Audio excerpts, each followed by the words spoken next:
ਦੋਸਤੋ ਹਾਜ਼ਰ ਹਾਂ ਇੱਕ ਹੋਰ ਵੀਡੀਓ ਰਿਪੋर्ट लेके चैनल रितेश लखी अनप्लग दी। मेरी आज दी वीडियो रिपोर्ट एक बार फिर हिंदी में होने जा रही है।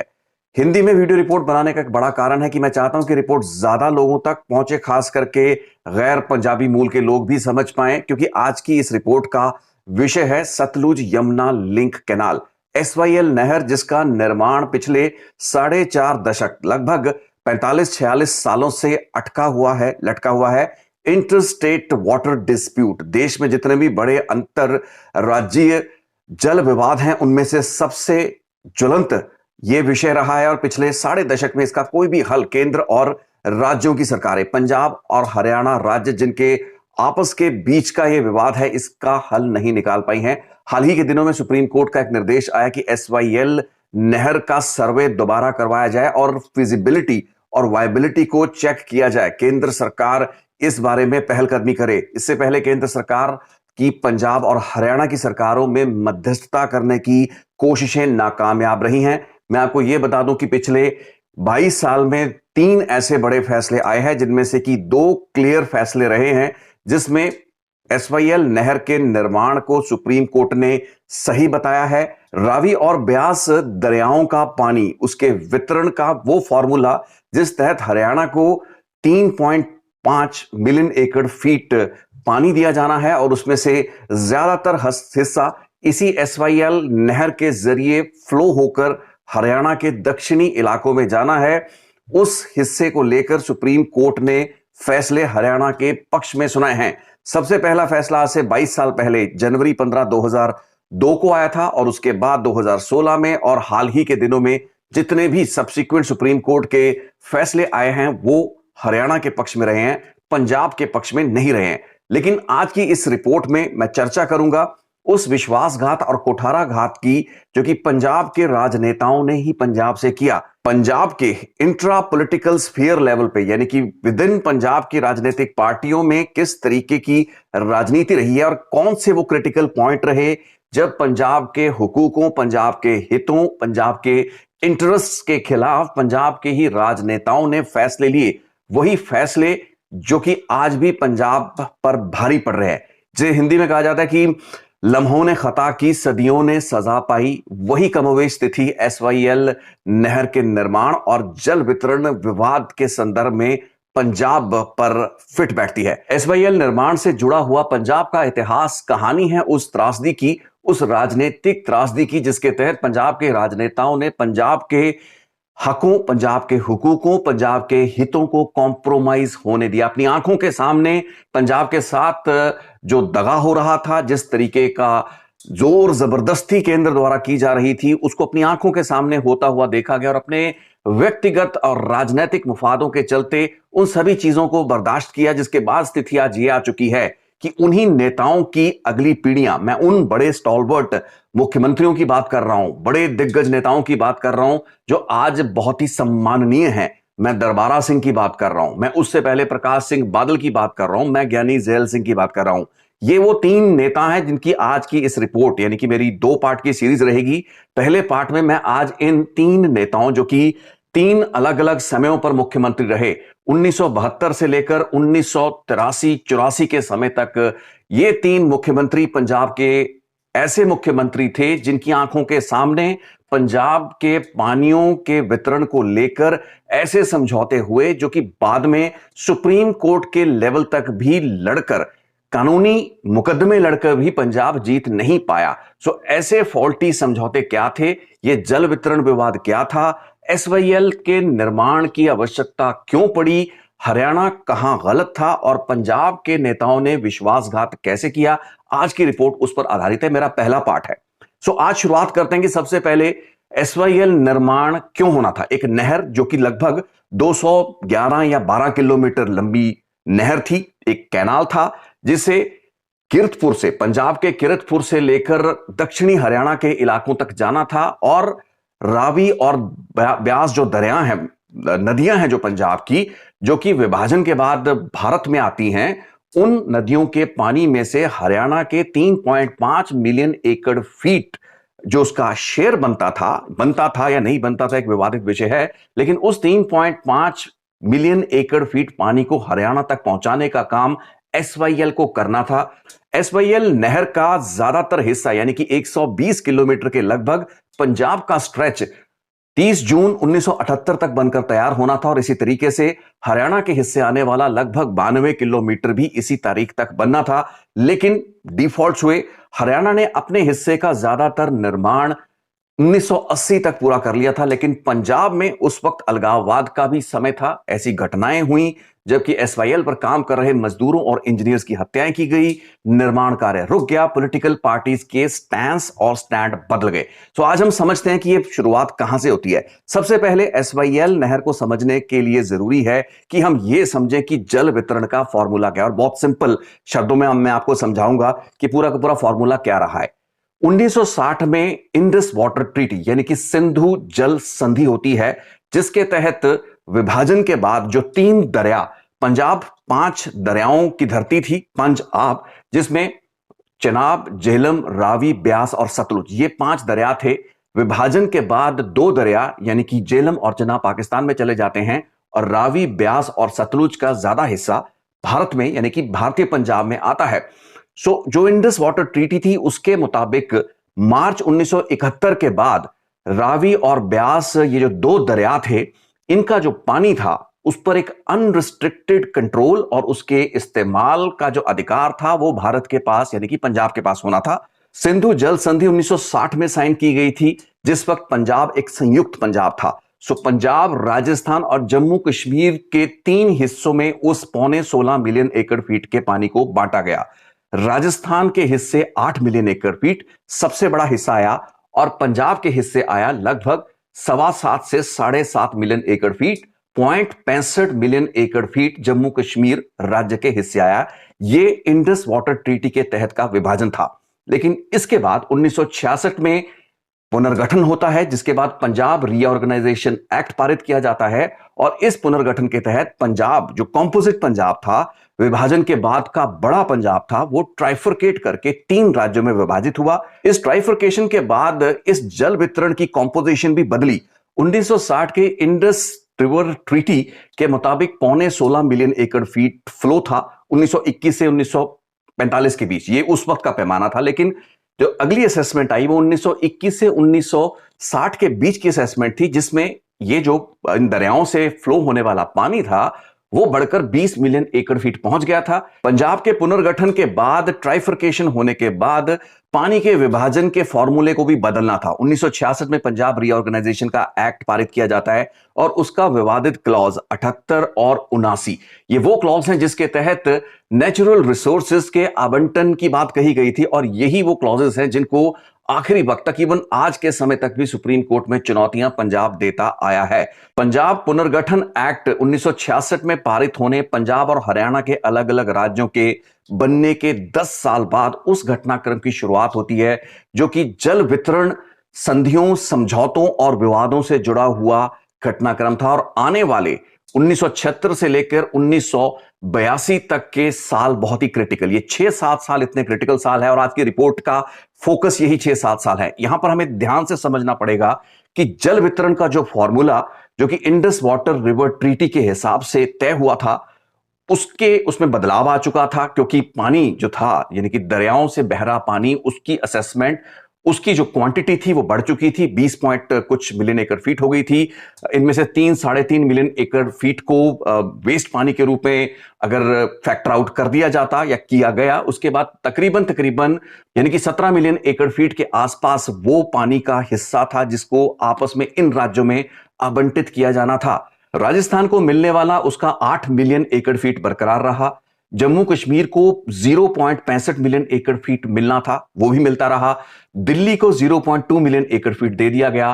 पंजाब के हिस्से 4.25 मिलियन एकड़ फीट यानी कि 4.2 मिलियन एकड़ फीट का हिस्सा आया और हरियाणा के हिस्से आया 3.5 मिलियन एकड़ फीट, यानी कि वो वाटर शेयर, पानी का वो हिस्सा जो कि एक विवादित और डिस्प्यूटेड फिगर थी, क्योंकि इससे पहले जब मुलाकातें होती रही 1976 से पहले, अब 1966 से लेकर 1976 पंजाब पुनर्गठन एक्ट बनने, उसके लागू होने के 10 साल बाद जो अगला ऑर्डर केंद्र सरकार का यूनियन गवर्नमेंट ऑफ इंडिया द्वारा निकाला गया, वो निकाला गया 24 मार्च 1976 को। इसमें विवाद क्या था? बहुत ही सिंपल फॉर्मूला था, लेकिन हरियाणा का 3.5 मिलियन एकड़ फीट का जो शेयर उसको देना तय हुआ यूनियन गवर्नमेंट के एक ऑर्डर और निर्देश के मुताबिक, उसमें एक विवाद था। क्योंकि पहले की जितनी भी बैठकें पंजाब, हरियाणा और केंद्र के सिंचाई विभाग और अन्य जो अधिकारी थे उनके बीच में होती रही, उसमें हरियाणा ने अपना क्लेम लगभग 2.2 मिलियन एकड़ फीट किया था। सो 2.2 मिलियन एकड़ फीट से ज्यादा 3.5 यानी कि तकरीबन 33 से 40% अधिक हिस्सा हरियाणा को बिना क्लेम किए या बिना मांगे ही केंद्र सरकार के इस 24 मार्च 1976 के निर्देश के मुताबिक दिया गया। ये एक ऑर्डर था, यूनियन गवर्नमेंट का ऑर्डर था, जिसके तहत हरियाणा को उसका हिस्सा दिया जाना था। अब यहां पर राजनीति शुरू होती है। अब पंजाब की उस वक्त की और देश की उस वक्त की राजनीति को समझे और यहां पर पर्सपेक्टिव्स को, नजरिए को बिल्ड करने के लिए संदर्भ बहुत इंपॉर्टेंट है। पंजाब और देश में इमरजेंसी की सबसे बड़ी जो मूवमेंट रही, उसमें अकाली दल द्वारा श्री अकाल तख्त साहब से जो जत्थे निकाले गए, जिसको लेकर इंदिरा गांधी तत्कालीन देश की प्रधानमंत्री, जो कि उस वक्त डिक्टेटरशिप के मोड में आई हुई थी, वो काफी ज्यादा नाराज थी। और यही कारण था, पंजाब में उस वक्त कांग्रेस की सरकार थी और ज्ञानी जैल सिंह मुख्यमंत्री थे, लेकिन इंदिरा गांधी एक सुपर पावरफुल प्रधानमंत्री के रूप में देश में बहुत ही ज्यादा मजबूत स्थिति में थी और उसके सामने, यानी कि इंदिरा गांधी के सामने किसी भी राज्य के मुख्यमंत्री की बोलने की हिम्मत नहीं हुआ करती थी। अकाली दल द्वारा अकाल तख्त से निकलने वाले जो जत्थे थे, जो कि इमरजेंसी के विरोध में थे, जो कि मानवीय अधिकारों या फिर इमरजेंसी के दौरान जो व्यक्ति अभिव्यक्ति की आजादी को लेकर जो अंकुश लोगों पर लगाए गए थे, उसके खिलाफ थे, उसकी खिलाफत कर रहे थे, उनको एक राजनीतिक रंगत में देखा जाना कुछ हद तक स्वाभाविक था। इंदिरा गांधी इस चीज से बहुत नाराज थी कि अकाल तख्त साहब के धार्मिक इंस्टीट्यूशन को इस्तेमाल कर उसके खिलाफ जो जत्थे निकाले जा रहे हैं। और पंजाब से इमरजेंसी के दौर में सबसे ज्यादा रेजिस्टेंस जो थी वो इंदिरा गांधी की सरकार को देखने को मिली, क्योंकि ज्यादातर जत्थे, एक बहुत बड़ा कंपोनेंट देश में जो इमरजेंसी के खिलाफ मूवमेंट चली, वो पंजाब से संचालित हुआ। पंजाब के वॉलंटियर्स, पंजाब के मर्जीबड़े और अकाली दल की भूमिका, यही कारण था कि 24 मार्च 1976 का जो भारत सरकार का, जो कि इंदिरा गांधी द्वारा सुपरवाइज्ड एक निर्देश था, ऑर्डर था, उसके मुताबिक हरियाणा को उसके हक से या उसकी डिमांड से भी अधिक पानी दे दिया गया। पानी को हरियाणा तक ले जाने के लिए एक लिंक कैनाल बनाया जाना था, यही था SYL कैनाल। नंगल डैम से पानी को, ब्यास और रावी नदियों के पानी को नंगल डैम से अनंतपुर हाइडल चैनल के जरिए लोहंड खड्ड के साथ लिंक करना था और फिर कीरतपुर साहब से हरियाणा डाउनस्ट्रीम तकरीबन 212 किलोमीटर के आसपास लेंथ थी, जो कि उस वक्त निर्धारित की गई। 24 मार्च 1976 के बाद अप्रैल 1976 में एक डीओ लेटर हरियाणा के उस वक्त के मुख्यमंत्री ने लिखा देश के प्रधानमंत्री को, जिसमें इस पूरे के पूरे SYL नहर के निर्माण कार्य का जो एक बजट था वो तकरीबन 56.45 करोड़ यानी कि 56.5 करोड़ तय किया गया। और निर्धारित यह हुआ कि आने वाले 2 सालों में, यानी कि जून 1978 तक इस नहर का निर्माण कार्य पंजाब और हरियाणा करेंगे। इससे अगली जो कवायद थी वो बहुत ही दिलचस्प है, क्योंकि 9 सितंबर को प्रिसाइसली एक चिट्ठी लिखी जाती है इसी साल 1976। 9 सितंबर को एक चिट्ठी बनारसी दास गुप्ता, हरियाणा के जो तत्कालीन मुख्यमंत्री थे, उन्होंने लिखी ज्ञानी जैल सिंह को, पंजाब के मुख्यमंत्री को, और उस चिट्ठी में के साथ उन्होंने भेजा 1 करोड़ रुपए का एडवांस पेमेंट का चेक। 1 करोड़ रुपया एडवांस पेमेंट उस ऑर्गेनाइजेशन को सेटअप करने के लिए दिया गया, जो SYL निर्माण को बनाने के लिए जिम्मेवार ऑर्गेनाइजेशन होनी थी। यानी कि ऑर्गेनाइजेशनल सेटअप के लिए हरियाणा के सिंचाई विभाग ने, हरियाणा सरकार ने पंजाब के फाइनेंस डिपार्टमेंट को 1 करोड़ का एडवांस चेक भेजा।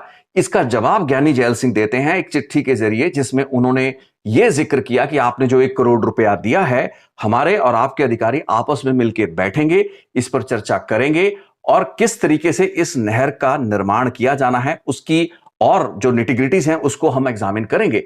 तो क्या हम इस खर्चे को इस ऑर्गेनाइजेशनल सेटअप के लिए या उन लोगों के बैठने और व्यवस्थाओं के लिए इस्तेमाल कर सकते हैं? इस तरीके की चिट्ठी ज्ञानी जैल सिंह ने वापस हरियाणा के मुख्यमंत्री को लिखी, जिसका मतलब यह था कि SYL कैनाल के निर्माण को लेकर पंजाब सरकार का जो ऑफिशियल स्टैंस था, मैं 1976 सितंबर की बात कर रहा हूं, और ये तकरीबन 24 या 25 सितंबर को उन्होंने रिप्लाई किया था, जो ज्ञानी जैल सिंह की चिट्ठी है, उसमें कोई भी एतराज नहीं था। यानी कि 3.5 मिलियन एकड़ फीट हरियाणा को उसके बनते पानी के शेयर से क्यों ज्यादा दिया गया है, ये उस वक्त तक विवाद नहीं था।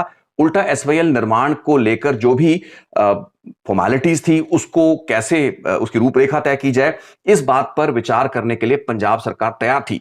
1977 के बाद पंजाब में और देश में सत्ता परिवर्तन हुआ।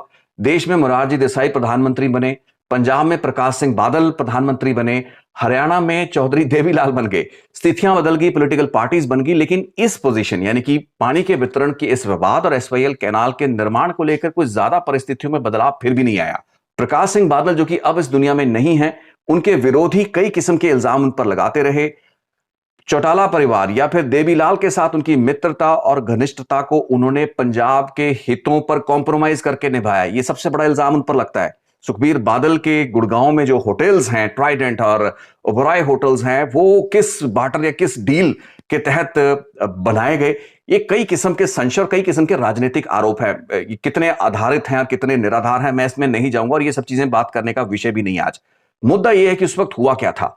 1 करोड़ की पेमेंट जो थी, एडवांस पेमेंट, ज्ञानी जैल सिंह उस वक्त की हरियाणा की गवर्नमेंट से ले चुके थे। 1977 में जब प्रकाश सिंह बादल की सरकार आती है, 2 करोड़ की जो पेमेंट थी वो इरिगेशन डिपार्टमेंट हरियाणा पंजाब के फाइनेंस डिपार्टमेंट को करता है, जिसके बाद फाइनेंस डिपार्टमेंट उस 2 करोड़ को एक्सेप्ट कर लेता है। यानी कि पेमेंट को लेने में कोई एतराज नहीं था।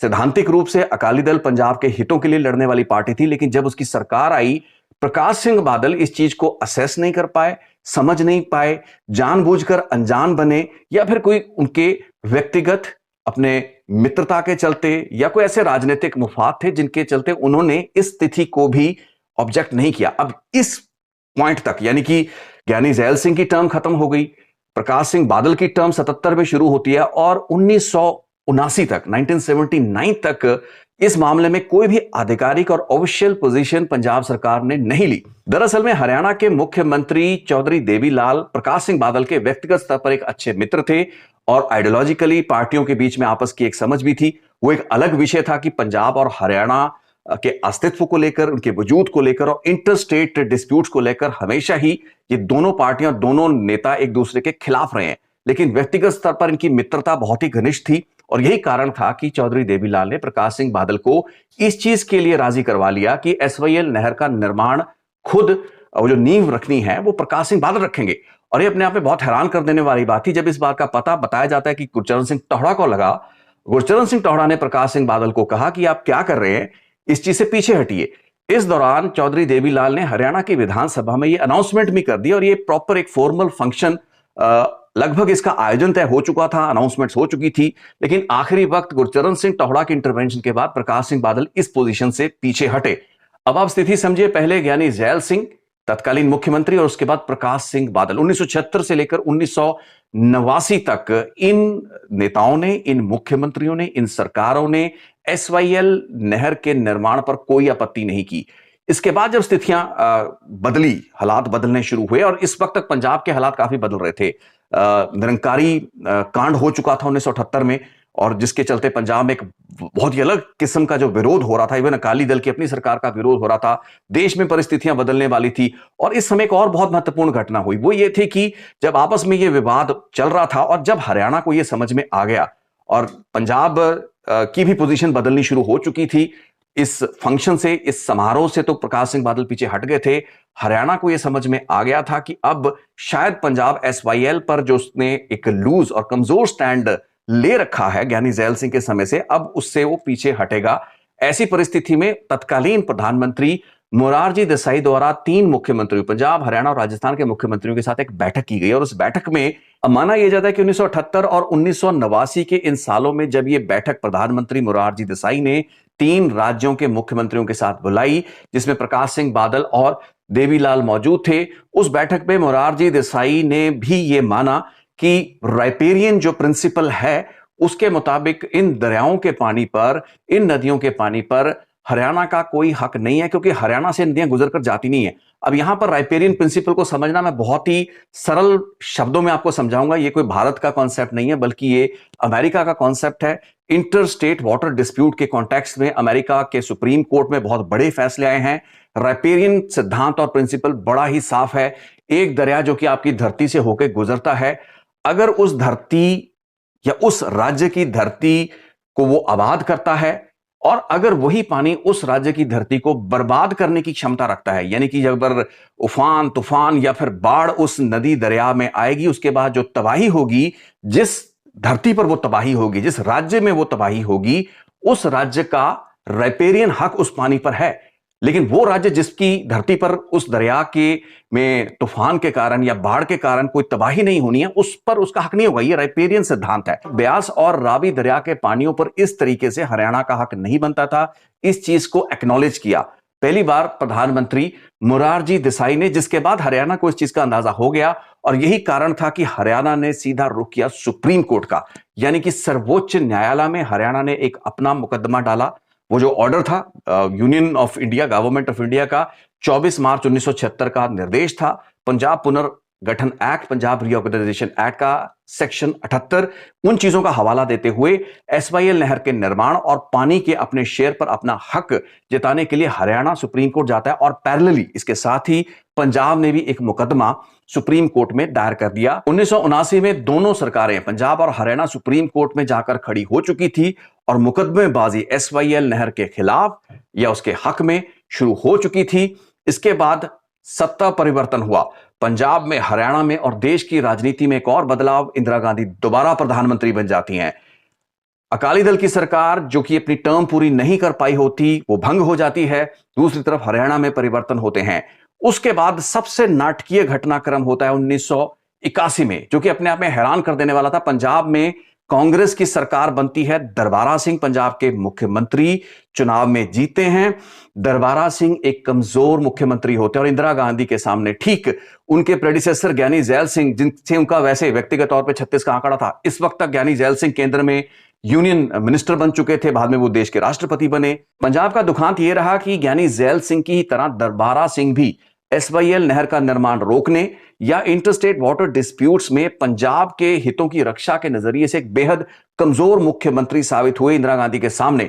1981 का घटनाक्रम आखिर के कुछ महीने बताए जाते हैं, जबकि एक मीटिंग बुलाई गई प्रधानमंत्री कार्यालय में। इन सभी राज्यों के मुख्यमंत्री, पंजाब, हरियाणा, राजस्थान के मुख्यमंत्रियों की बैठकें बुलाई जाती थी। उस वक्त दरबारा सिंह पर लगातार यह दबाव बढ़ रहा था कि वो एक एग्रीमेंट साइन करे। अब इंदिरा गांधी देश की प्रधानमंत्री थी और वो जानती थी कि पंजाब और हरियाणा सुप्रीम कोर्ट में खड़े हैं। सुप्रीम कोर्ट अगर उस वक्त 1980 के दशक में यह फैसला सुनाती तो स्थितियां अलग होती, क्योंकि उस वक्त सुप्रीम कोर्ट को एक फ्रेश एंगल से इस केस का एनालिसिस करना था। लेकिन इंदिरा गांधी ने दबाव बनाया। दरबारा सिंह को इस चीज के लिए प्रेशराइज किया गया कि सुप्रीम कोर्ट में वो पंजाब द्वारा दायर किया गया मुकदमा वापस ले। बताया यहां तक जाता है कि बर्मिंघम में एक रेशियल कन्फ्लिक्ट हुआ था, नस्ली कोई दंगे हुए थे, और इस स्थिति से बचने के लिए, अपने ऊपर जो दबाव बढ़ रहा था उससे बचने के लिए दरबारा सिंह कई हफ्ते इंग्लैंड चले गए थे। उसके बाद जैसे वो इंग्लैंड से वापस आते हैं, उनको एक बैठक में बुलाया जाता है। इंदिरा गांधी और दो अन्य राज्य, हरियाणा और राजस्थान के मुख्यमंत्री उस बैठक में होते हैं और इंदिरा गांधी द्वारा प्रेशराइज किया जाता है। दरबारा सिंह को कहा जाता है कि या तो आप इस्तीफा दे दीजिए या फिर आप एक समझौता साइन कीजिए। दबाव इस कदर बढ़ चुका था कि दरबारा सिंह इस पोजीशन में नहीं थे कि ज्यादा समय तक वो इस स्थिति को अवॉइड कर पाए। अपनी कुर्सी और अपनी पोजीशन को बचाने के लिए दरबारा सिंह ने समझौता किया। 31 दिसंबर 1981 को केंद्र के दबाव में, प्रधानमंत्री के दबाव में, पंजाब, हरियाणा और राजस्थान के मुख्यमंत्रियों में एक ट्राइपार्टाइट यानी कि 3 राज्यों के बीच एक समझौता साइन किया गया, जिसके मुताबिक 2 क्लॉज अहम थे। उसका क्लॉज 4 था, जिसके मुताबिक सतलुज यमुना लिंक नहर का जो निर्माण था उसको पूरा किया जाना था, और क्लॉज जो 6 था उस समझौते के मुताबिक, यानी कि ये इंटर स्टेट एग्रीमेंट था, सुप्रीम कोर्ट में पंजाब द्वारा दायर किया गया मुकदमा वापस लिया जाना था। यह सब कुछ हुआ। इसके बाद अप्रैल के महीने में 1982 का साल चढ़ चुका था। 8 अप्रैल 1982 को इंदिरा गांधी आती हैं और कपूरी, जो कि एक गांव पड़ता है पंजाब और हरियाणा का बॉर्डर है, पंजाब में कपूरी पर आकर उन्होंने टक लगाया। बेसिकली उन्होंने नींव रखी सतलुज यमुना लिंक कैनाल की, और ये एक बड़ा समागम था जिसमें कि भाषण हुए, और इस पूरे के पूरे समागम में दर्शाने की कोशिश ये की गई कि पंजाब के हितों के लिए इंदिरा गांधी ने बहुत कुछ किया है और ये जो लिंक नहर बन रहा है ये पंजाब के फायदे के लिए बन रहा है। तो इस तरीके का प्रचार उस वक्त किया गया। बेसिकली पंजाब के साथ एक कुठाराघात हुआ। विश्वासघात हुआ पंजाब के मुख्यमंत्री को। इनफैक्ट उस वक्त ट्रिब्यून में एक खबर छपी थी जिसमें क्योंकि दरबारा सिंह ने कुछ पत्रकारों से बात की और जब उनसे पूछा गया कि आपने ऐसी पोजीशन क्यों ली, दरबारा सिंह ने पत्रकारों को बताया, which was not official, of record था, उन्होंने कहा कि मुझसे तो एक गन पॉइंट पे ये एग्रीमेंट साइन करवाया गया। और उसके बाद ट्रिब्यून ने खबर छापी कि ये जो करार हुआ है ये गन पॉइंट पर हुआ है। और इस अखबार की रिपोर्ट का फिर खंडन भी दरबारा सिंह से एक प्रेस रिलीज देकर या एक बयान के जरिए छपवाया गया। तो यह स्थिति थी, पंजाब के तत्कालीन मुख्यमंत्री दरबारा सिंह पंजाब के हितों की रक्षा करने में असक्षम थे। उस वक्त पंजाब के हालात बहुत ही तेजी से बदल रहे थे, अलगाववाद पंजाब में सर उठा रहा था, निरंकारों की हत्याएं हो रही थी, दरबारा सिंह के सामने और डोमेस्टिक प्रॉब्लम चुनौतियां थी, दूसरी तरफ इंदिरा गांधी का प्रेशर था, दबाव इस कदर बढ़ चुका था कि दरबारा सिंह ने फाइनली पंजाब के हितों को कॉम्प्रोमाइज किया और वो समझौता किया, वो एग्रीमेंट किया, मुकदमे वापस ले लिए गए। और उसके बाद जो अगला मुकदमा 1998 में प्रकाश सिंह बादल की जब सरकार 1997 में बनती है, उसके बाद 1998 में यह मुकदमा दायर किया गया। इस वक्त की एक और स्थिति बहुत दिलचस्प है कि कांग्रेस पार्टी के जो तत्कालीन सांसद कैप्टन अमरिंदर सिंह, जो कि बाद में अंतर राज्यीय जल संधियों को रद्द करवाकर 2004 में पंजाब के पानियों का मसीहा बनने की कोशिश करते देखे गए, जिस दिन इंदिरा गांधी कपूरी में टक लगाने आती हैं, यानी कि नींव रखने आती हैं एसवाईएल नहर की, उससे कुछ दिन पहले या उसी दिन की अखबारों में captain Amarinder Singh, member parliament जो उस वक्त थे, उन द्वारा इश्तिहार लगाकर खैर मकदम किया गया, स्वागत किया गया इंदिरा गांधी का। आप सोच के देखिए, 3 मुख्यमंत्री, ज्ञानी जैल सिंह, प्रकाश सिंह बादल, दरबारा सिंह और एक सांसद कैप्टन अमरिंदर सिंह, पंजाब के चोटी के दिग्गज नेता। इस पूरी स्थिति को अगर आप ध्यान से समझें तो समझ में यही आता है कि अपनी कुर्सियां, अपनी पोजीशंस, अपने रुतबों को बचाने के लिए इन नेताओं ने पंजाब के हितों के साथ बहुत बड़ा कुठाराघात, विश्वासघात किया। पंजाब के जल संसाधनों की रक्षा ना कर पाने वाले प्रकाश सिंह बादल और कैप्टन अमरिंदर सिंह जैसे नेताओं ने बाद के 30-40 सालों में क्या पैंतड़े अपनाए, किस तरीके से नए नए कानून पास करके, नोटिफिकेशन पास करके अपनी ही की गई गलतियों को निरस्त करने की कोशिश की, कोर्स करेक्ट करने की कोशिश की। इस बात को मैं अपनी अगली रिपोर्ट में लूंगा, पार्ट टू में हम बात करेंगे वो जो इंटरस्टेट वाटर ट्रीटीज को रद्द किया कैप्टन अमरिंदर सिंह ने, और जो एक्वायर की गई थी भूमि एसवाईएल नहर के लिए, उसको वापस किसानों को देने का नोटिफिकेशन, और आज की स्थिति में जो भगवंत मान करना चाह रहे हैं, क्या पोजीशन वो सुप्रीम कोर्ट में ले पा रहे हैं, क्या पहले जैसे कमजोर मुख्यमंत्रियों की तरह ही भगवंत मान भी पंजाब के हितों को कॉम्प्रोमाइज कहीं ना कहीं करते हुए नजर आ रहे हैं। एक दूसरे की नुक्ताचीनी करनी बहुत आसान है, लेकिन पक्ष लेना एक बहुत अलग सिचुएशन है। और कहते हैं कि पंजाबी कभी भी युद्ध के मैदान में हारते नहीं है, लेकिन नेगोशिएशन टेबल पर ये कभी जीते भी नहीं है। तो देखते हैं अगली रिपोर्ट में कुछ नई चीजें आपके सामने लाएंगे। बहुत बहुत धन्यवाद इस रिपोर्ट को देखने के लिए, थोड़ी लंबी रही, लेकिन this was required, this was important. शुक्रिया।